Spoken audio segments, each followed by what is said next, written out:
네, 안녕하십니까. 예, 국제통상법 제14차 마지막 차시, 6회차 시 강의를 시작하겠습니다.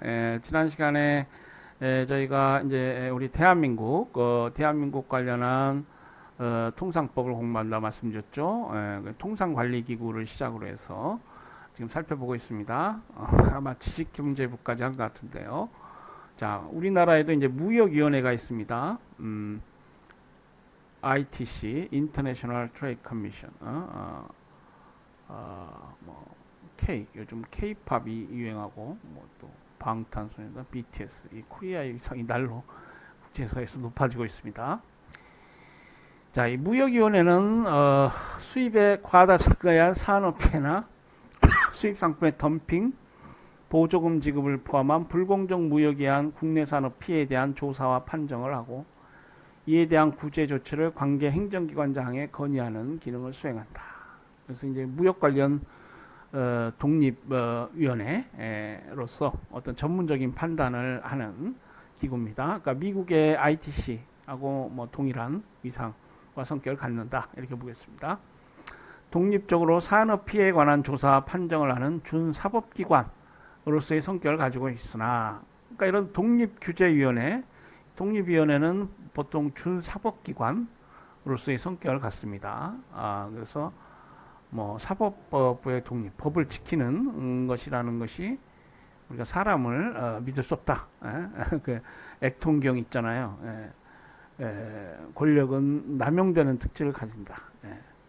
그렇기 때문에 견제해서 상호 분립시켜서 견제해야 한다.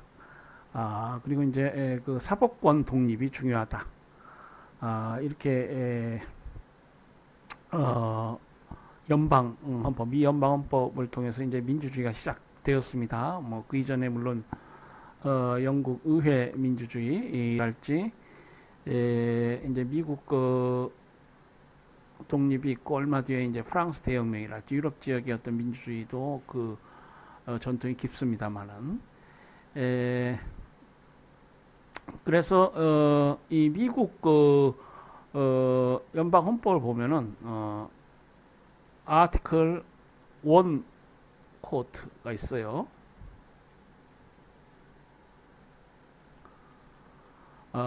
우리가 알고 있는 이제 미 연방 대법원이랄지 우리나라의 대법원 같은 하드한 그런 법원은 아티클 3 코트라고 부릅니다.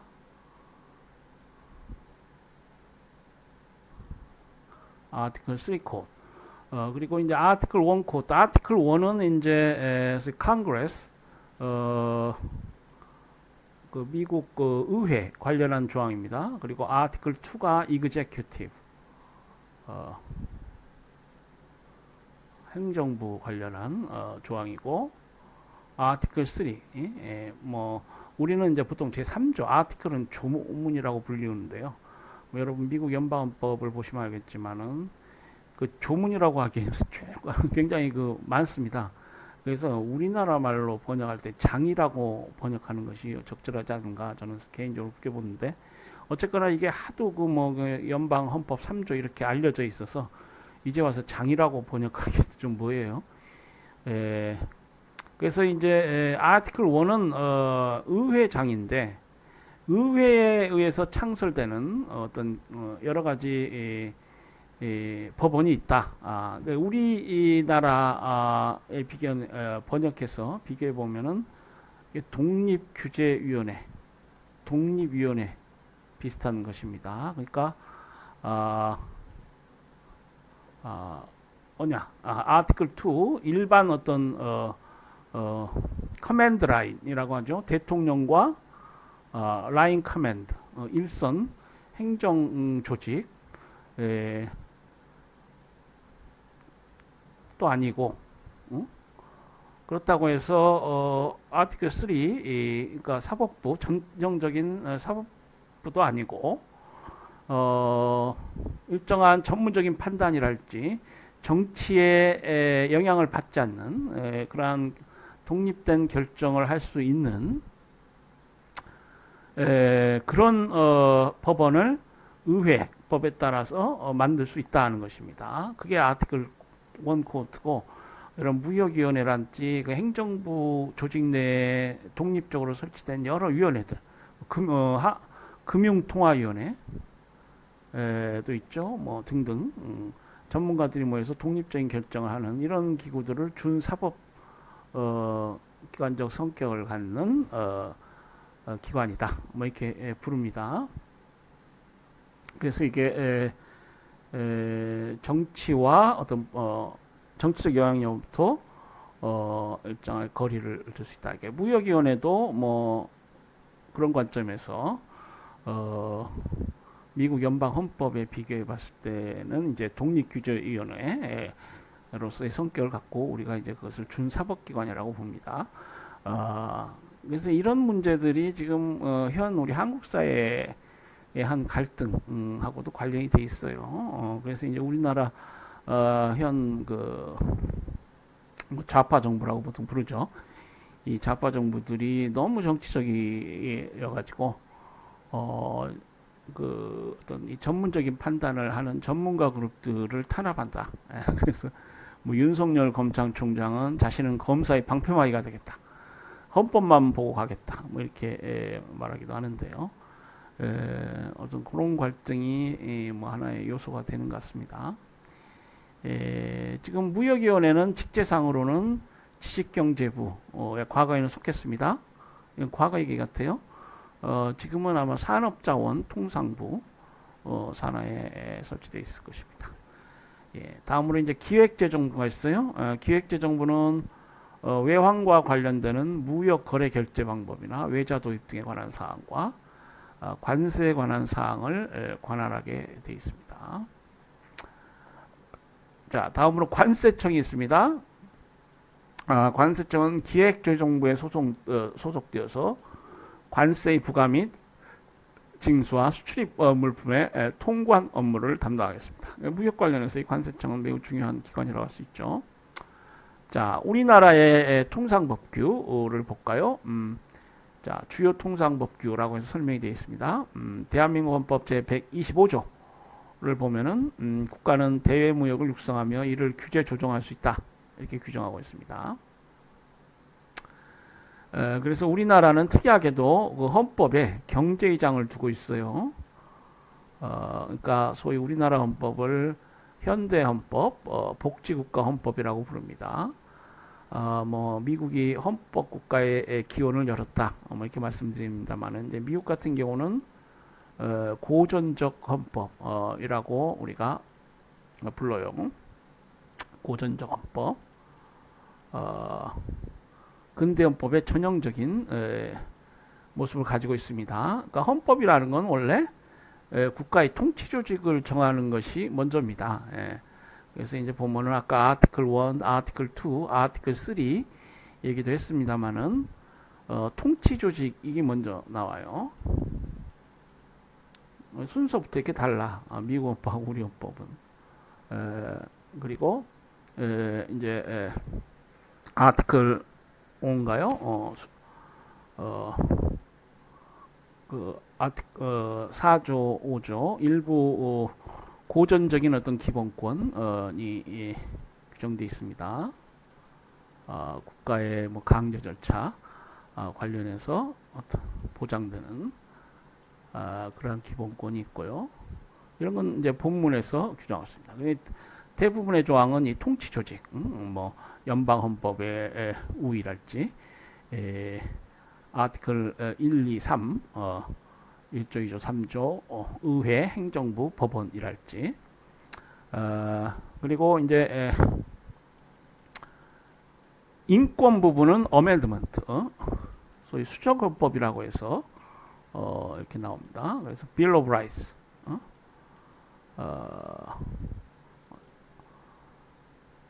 우리 어떤 절대국가의 권력 남용으로부터 어떤 최소한의 어떤 기본적인 인권, 표현의 자유부터 시작해서 어멘드먼트라고 합니다. 본문은 아티클이고요.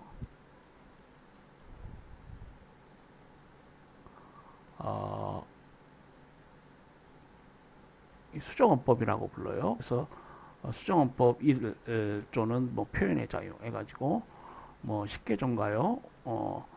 우리 버지니아 권리장전이랄지 막그 근대 민주주의가 이제 미국 독립을 통해서 시작되면서 연방헌법이 제정되고 이전에 어떤 여러 주 권리장전들 빌 오브 라이츠가 연방 수정헌법으로 이렇게 채택이 됩니다. 그리고 이제 우리 뭐 수정헌법 13조, 14조, 뭐 15조. 그러니까 미국은 이렇게 헌법 개정에 있어서 증보식 개정을 합니다. 그때 필요한 조항을 이렇게 삽입해요.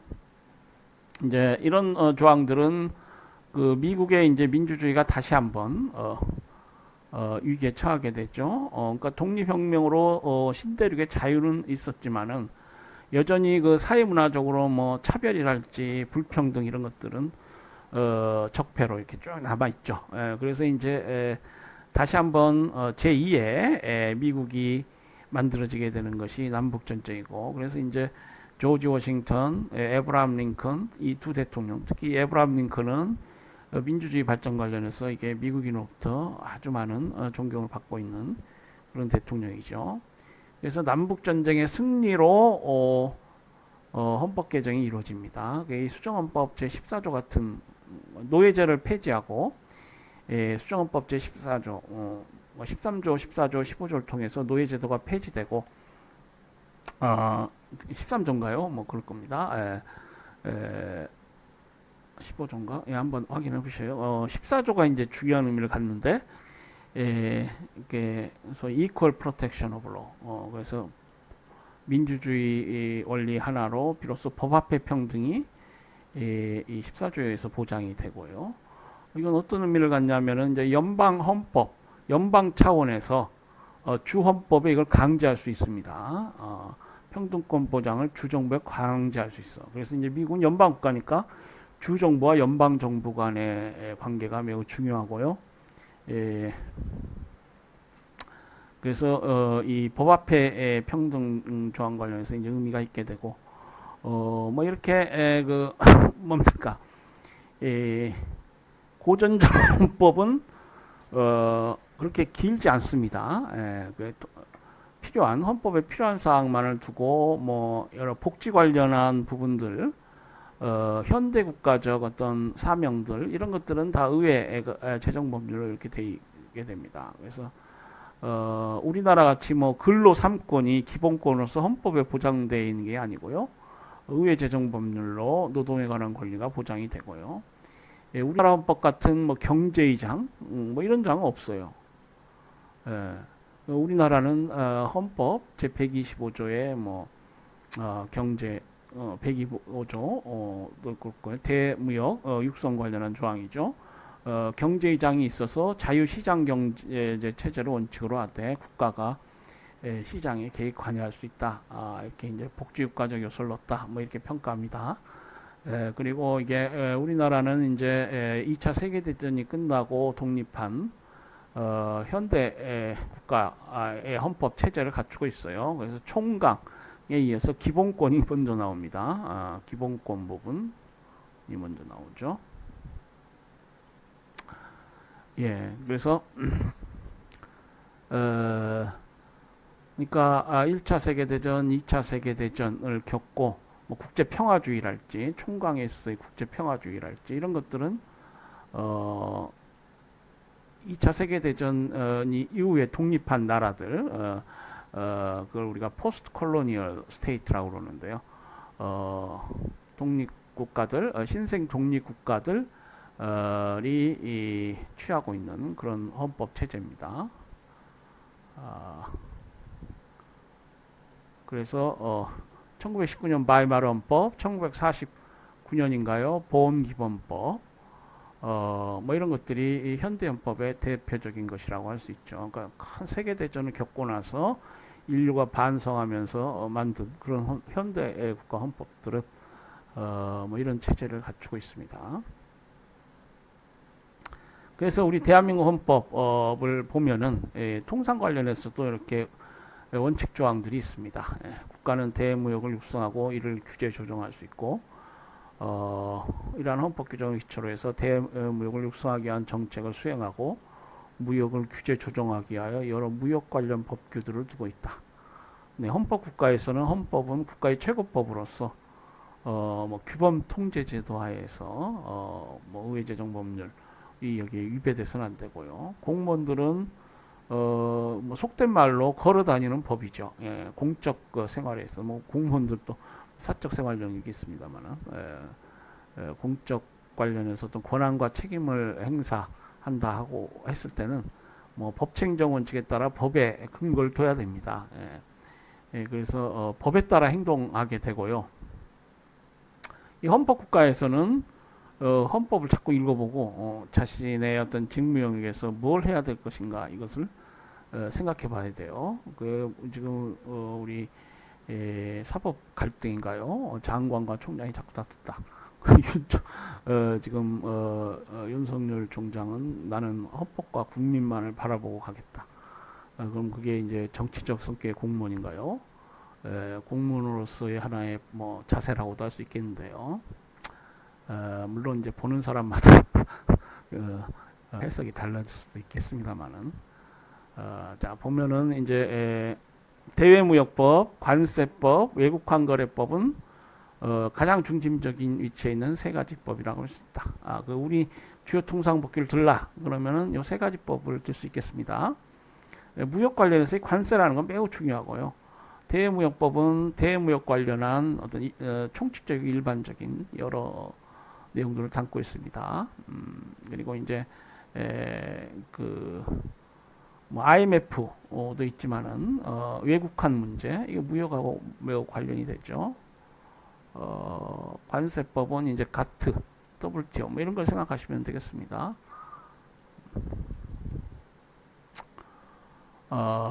가장 중심적인 위치에 있는 세 가지 법이고요. 먼저 대외무역법은 무역의 진흥과 관리를 위하여 이에 대한 규칙과 절차를 규율하고 있는 무역에 대한 가장 기본적인 법이다. 다음으로 관세법은 상품의 관세 부과와 수출입의 통관에 관한 사항을 규율하고 있고 외국환거래법은 외환의 거래와 취급에 대한 사항을 규율하고 있다. 그의 무역에 관하여 외자도입법, 수출품 품질 향상에 관한 법률, 수출보험법, 수출 자유지역 설치법, 관세 환급 특례법, 중재법 등 여러 법들을 두고 있다. 무역 관련 법 이걸 두고 있습니다. 그래서 법을 공부하는 사람들은 이렇게 multiplicity of norms, 규범의 다기성을 항상 주의해야 합니다. 그러니까 자신의 권한과 책임 관련해서 여러 법들이 있다. 국내적으로도 여러 법이 있고, 뭐 WTO 법도 있고, 아페크 법도 있고, 뭐 이런 것들이 이제 공무원들은 이에 관련해서 자신의 권한과 책임 범위 내에 있는 그런 규범들을 알아야 되고요. 그러니까 무역 관련해서 문제될 수 있는 법들을 알아야 됩니다. 요즘은 뭐 인터넷을 통해서 뭐 키워드를 치면은 관련해서 쉽게 알 수 있죠. 그러고 이제 보면은 우리 한미 FTA 같은 경우에 보면은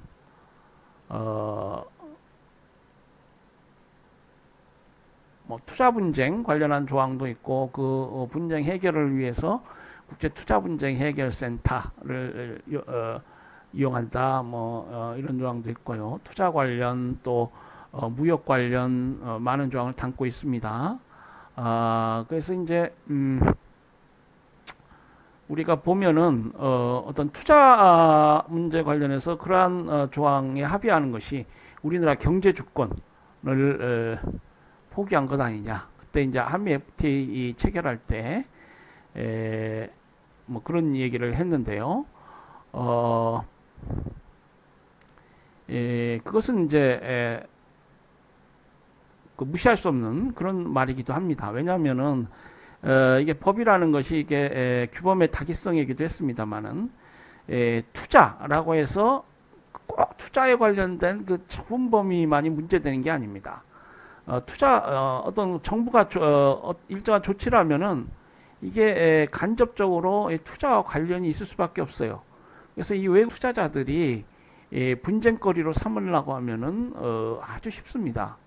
그렇기 때문에 그런 합의를 한다는 것이 우리 과연 국가의 통상이익이랄지 경제주권 의 어떤 포기 아니냐, 뭐 이렇게 주장하는 일부 그룹이 있었죠. 그렇지만은 결국 FTA를 체결하는 것이 결국은 국익에 도움이 된다는 주장이 많아서 뭐 그렇긴 합니다만은 제가 이제 규범의 다기성 관련해서 말씀드렸기 때문에 그러는 것인데 지금 WTO 차원에서 다투어지는 문제들도 그 어떤 통상에 직접적으로 그러니까 무역이나 통상에 직접적으로 관련이 없지만 결국 그것이 간접적으로 어떤 영향을 미쳐서 붕괴의 소지가 있는 경우가 굉장히 많습니다. 그래서 우리 경제 문제를 생각할 때는 이게 알게 모르게 다 연결이 돼 있다. 심지어 WTO가 그 뭡니까? 정부 웹페이지에 어떤 자유무역 체제에 반하는 그런 웹페이지, 정부 운영의 웹페이지 같은 것도 어떤 분쟁거리화 할 수 있다고 봐요. 그래서 이 도메스틱 메저, 국내 조치라는 것이 매우 포괄적 범위의 것이 될 수 있기 때문에 경제 문제에 관련한 관리들은 머리가 좀 커야 돼. 쉽게 얘기해서. 그래서 여러 어떤 관련 규범들을 생각할 수 있어야 됩니다. 그래서 그 지방자치단체 조례, 일정 비율 우리 국내 농업 생산업자 가 생산한 농산물을 사용한 그런 학교 급식을 의무화하고 있는 지방자치단체 조례가 실제로 WTO에서 다투어졌죠. 그래서 뭐 학교 급식, 평이하게 학교 급식 얘기지만은 이것이 WTO 차원에서 뭐 내국민 대원칙이다 뭐 이렇게 다투질 수 있다는 것입니다. 그래서 이 관련 규범들이 이렇게 복잡하게 얽혀 있다는 것을 우리 항상 생각해야 된다. 뭐 그래서 좀 말씀을 드렸네요. 자, 이와 같은 법률을 기초로 하여 세부적인 사항은 해당 법률의 위임을 받아 대통령령이나 관계부처 규정을 통하여 규율하는 것이 일반적이다.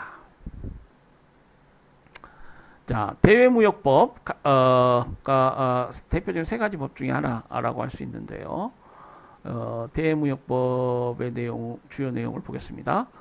대외무역법은 대외무역을 진흥하고 공정한 거래 질서를 확립하여 국제수지 균형과 통상 확대를 도모함으로써 국민경제 이바지함을 목적으로 하고 있다. 우리가 무역 문제를 생각함에 있어서는 국제수지 문제를 생각하지 않을 수가 없고요. 우리나라는 지금 우리 경제의 7~80% 정도를 무역에 의존하고 있는 무역의 경제의 해외 의존도라고 그걸 그러죠. 이 경제의 해외 의존도가 매우 높은 그런 나라입니다. 그러니까 이 통상 확대라는 것이 그냥 헛말이 아니에요. 그래서 무역만이 살 길이다. 우리 박정희 대통령 시대에 수출 입국 얘기도 했습니다만은 이 무역이 잘못되면은 나라 경제가 많이 타격을 받습니다. 그에 비해서 이제 미국 같은 경우는 사실 그 무역 의존도가 뭐 10% 정도, 우리나라는 7~80% 정도인데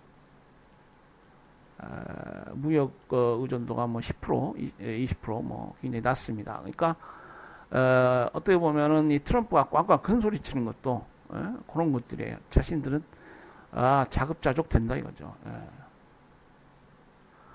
그리고 뭐 무역을 통해서 그렇게 특별히 경제 성장 이루어진 것도 아니고 무역 의존도를 좀 생각해 볼 필요가 있습니다. 대무역법은 무역에 관한 기본법으로서 1986년 12월 30일 법률 제3895로 제정된 이래 수차례 개정을 거쳐 오늘에 이르고 있다. 대무역법은 종전의 무역기본법이었던 무역거래법에 수출조합법, 산업설비 수출촉진법을 통합하여 새로운 무역체계에 맞추어 제정되었다. 대무역법은 아래로 동법에서 위임된 사항과 시행에 대한 대외무역법 시행령, 대무역 관리 규정을 두고 있다. 예, 그래서 그 보면은 그 시행령, 관리 규정, 우리 아까 그 대통령령, 총리령, 의회제정 법률 뭐 이런 얘기했습니다. 법 위계에 따라서 이런 하부 시행령 규정들이 있죠. 대무역법은 의회가 제정한 법률이고요.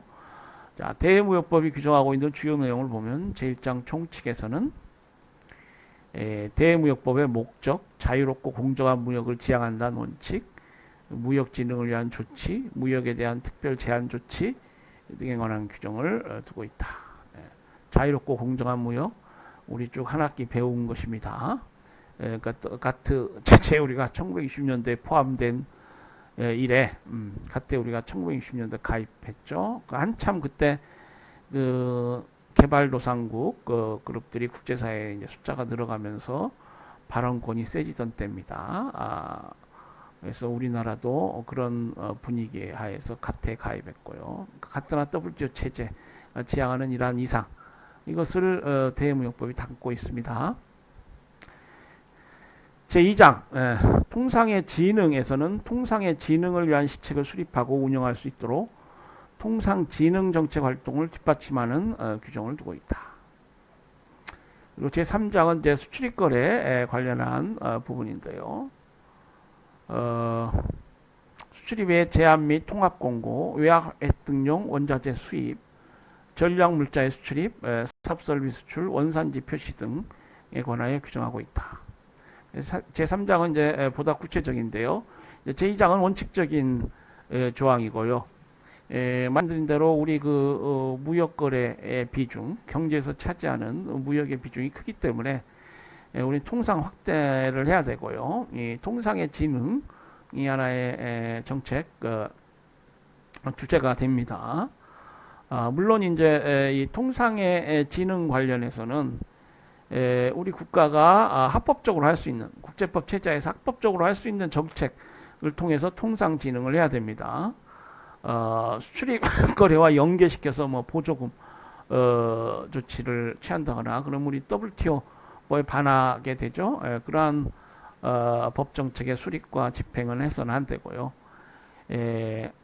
일반적으로 예컨대 그 사회 간접 자본으로서의 뭐 고속도로 건설이랄지 뭐 도로 건설, 항만 건설을 통해서 통상 진흥을 위한 정책을 핀달지 이런 것들은 뭐 특정성이 있는 것도 아니고 국가가 당연히 해야 될 일이죠. 그러니까 이 대무역법은 그러한 취지를 담고 있습니다. 그리고 특히 그 뭡니까 우리 유엔에 가보면 도대체 국가라는 게 뭐냐? 요즘은 뭐 그 회의하는 그런 지식인들도 많이 있는 것 같아요. 유엔에 가보면은 국가가 해야 될 목록, 국가의 의무에 관련한 리스트가 있습니다. 그래서 뭐 근데 경찰 서비스를 제공해야 된다. 시민의 안전을 보호하는 것이 국가의 한 의무죠. 그리고 국방 서비스, 외적의 침입으로부터 시민을 보호해야 돼. 이 국가의 의무입니다.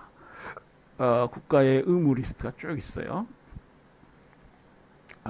유나이티드 네이션, 이거는 이제 국제연합이기 때문에 국가들이 모여서 만든 기구니까 그 회원국들이 뭘 해야 되는지 어떤 의무가 있는지 이런 것을 뭐 리스트로 만들 수 있죠. 그리고 공교육을